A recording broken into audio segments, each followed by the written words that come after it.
Hello, I'm doing a tutorial based on CodeIgniter. It's a framework to make websites easy.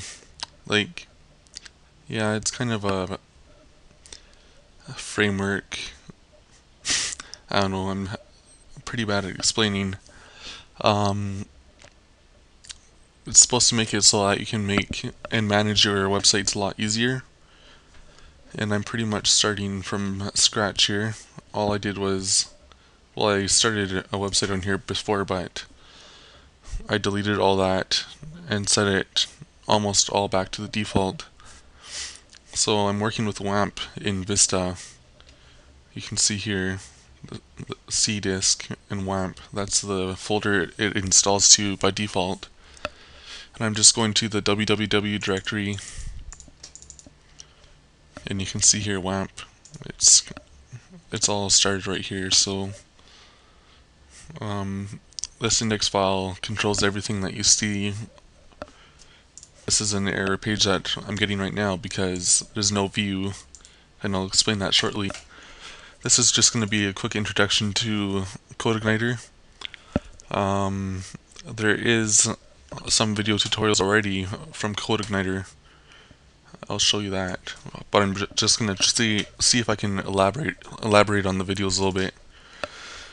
So you can see here codeigniter.com/tutorials, and you have a hello world as well here, but you can check that out on your own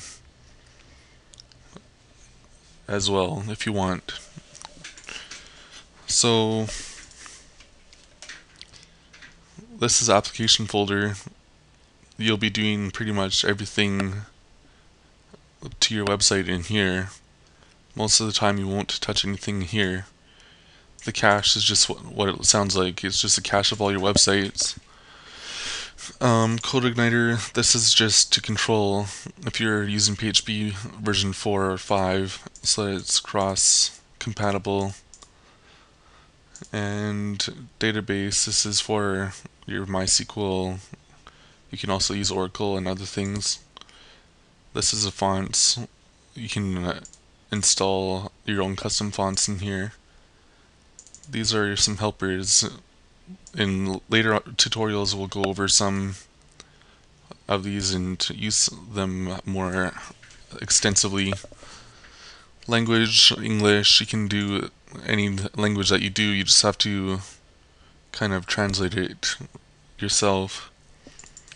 Libraries, again, you mostly won't touch these, but you can modify them if you want, if you know how. You just have to study them and you have make changes, but you should always do a backup before you do that, just in case you screw anything up. And the logs, this is for debugging things in your application. If something goes wrong, you can check the log, but you have to enable it because it's disabled by default. The plugins, there's not too much right there, but yeah, I haven't played with that too much yet. Scaffolding, well, with WAMP you have PHP MyAdmin or SQLite Manager, but we're using MySQL, so we'd be mostly using PHP MyAdmin, and the scaffolding is pretty much just a web-based version, just like another simpler version of PHP MyAdmin, I guess, except not as many options. It's more noob friendly. So we'll just go to the application folder. First thing you have to do is go to config, because you have to set up a couple things. Auto load, you can play with this more later on. You can read the documentations here. I had it auto load the database. By default it would look like this without the it would look actually like this. Oh, it would look like this, and there would be nothing in there, but I want it to auto load the database all the time, so I added that in there. And you can just kind of add your own things as you go along. So we'll close this.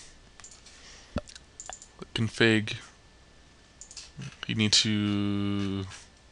can just look at all the options, and there's documentation here.